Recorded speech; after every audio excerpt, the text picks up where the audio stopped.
I think this might be the breakthrough story because really the cover-up of Biden corruption is like Watergate, now bigger than the original story. It involves the FBI, the CIA. Now you're seeing this quite honest, upright, completely non-partisan career IRS criminal investigator who has a lot of big scalps under his belt and is just treating the Hunter Biden story like he did any other case, is furious. He's been stymied. He sees that there's been political interference and obstruction. That was New York Post columnist Miranda Devine there, weighing in on the investigation into Hunter Biden.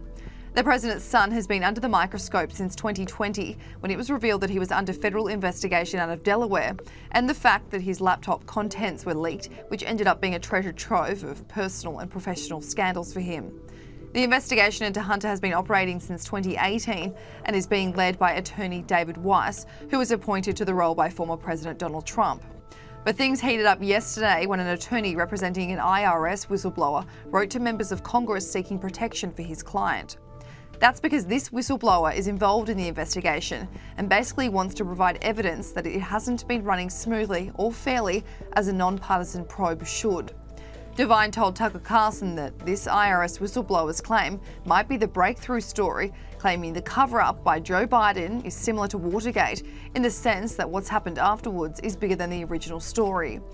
Just weeks after his father won the 2020 presidential election, Hunter put out a statement declaring that he was under investigation in Delaware for his tax affairs. The investigation was originally looking into his finances relating to overseas business deals, but then started probing potential tax crimes and making false statements in relation to the purchase of a firearm. It was reported in July last year that agents investigating Hunter Biden had reached a critical stage and had enough evidence to charge the president's son with a crime. However, we are now in April, and so far there's been nothing. So in comes Mark Lytle, the attorney for an IRS whistleblower, who wants to come forward with what they know, which according to the letter is examples of conflicts of interest and preferential treatment. Part of the letter read, "My client wants to come forward to Congress. He's ready to be questioned about what he knows and what he experienced under the proper legal protections. Despite serious risks of retaliation, my client is offering to provide you with information necessary to exercise your constitutional oversight function and wishes to make the disclosures in a non-partisan manner to the leadership of the relevant committees on both sides of the political aisle." But one of the biggest takeaways from this letter is that the attorney claims his client can provide evidence that there has been a contradicted sworn testimony to Congress by a senior political appointee.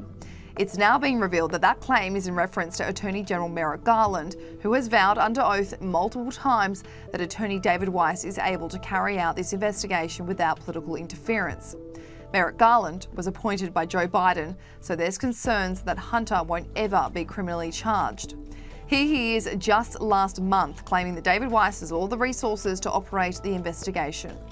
I don't want to get into the internal elements of decision-making by the U.S. Attorney, but he has been advised that he is not to be denied anything that he needs, and if that were to happen, it should ascend through the department's ranks, and I have not heard anything from that office to suggest that they are not able to do everything that the U.S. Attorney wants to do. Is the President confident that his Attorney General has upheld all the ethical obligations here when it comes to this investigation? Again, the President has always been clear during the campaign, during his presidency, that the Department of Justice should have independence.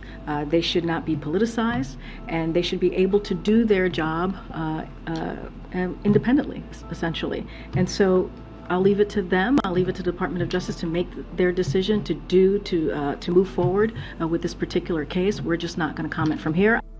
This misleading testimony by Merrick Garland seems to be what really set the whistleblower off, according to Miranda Devine. The Attorney General's claims that David Weiss has every authority and power to operate an independent investigation might not exactly run true to a lot of people looking into this probe, which has been going on 6 years.